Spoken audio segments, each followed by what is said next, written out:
My name is Daryl Grip.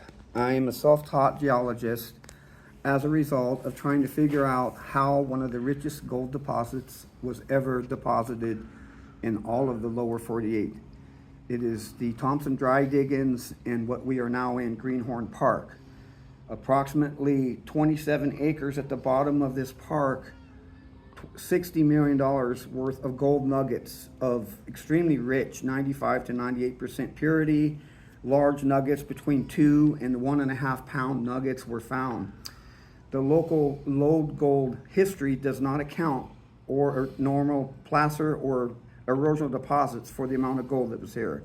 So that became the mystery that started me on the quest to understand geology and how the gold was deposited here.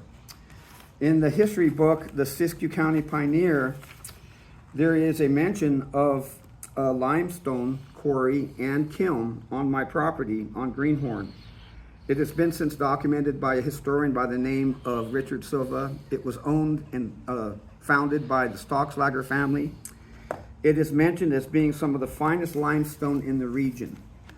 Upon inspection of the limestone, which is actually a marble, a type of recrystallized marble or dolomite, there is visible reflective sphericals within the crystallization of the white marble, and there are also visible gold flecks which can be seen with a jeweler's loupe.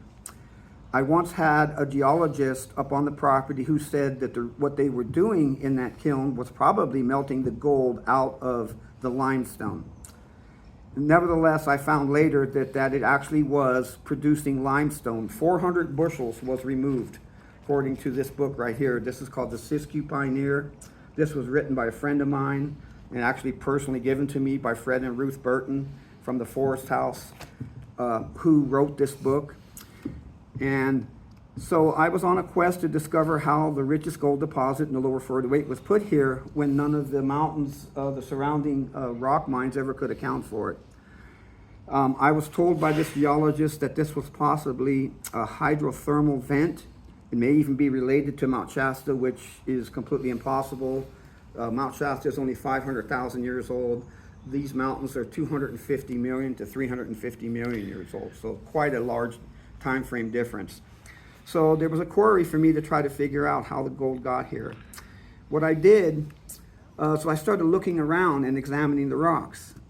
I started digging in an area that looked suspicious to me, and I found shatter cone, which I said on my other video. The shatter cone was conclusive. It is only produced under the event of a hypervelocity impact or meteor impact.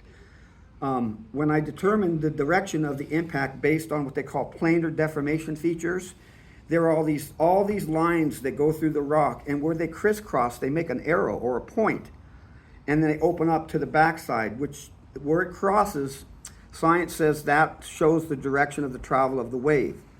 The travel of that wave is in direct trajectory of what they call Thompson Dry Diggings, which was discovered by horses pulling up grasses during a summer storm and finding gold right at the top of the surface.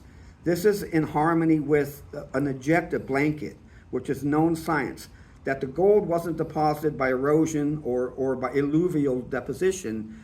It was ejected from the initial excavation from the meteor impact itself. The sphericals that I found within the marble also indicate that there was recrystallization within the limestone. There was chemical alteration of the original limestone in the deposit.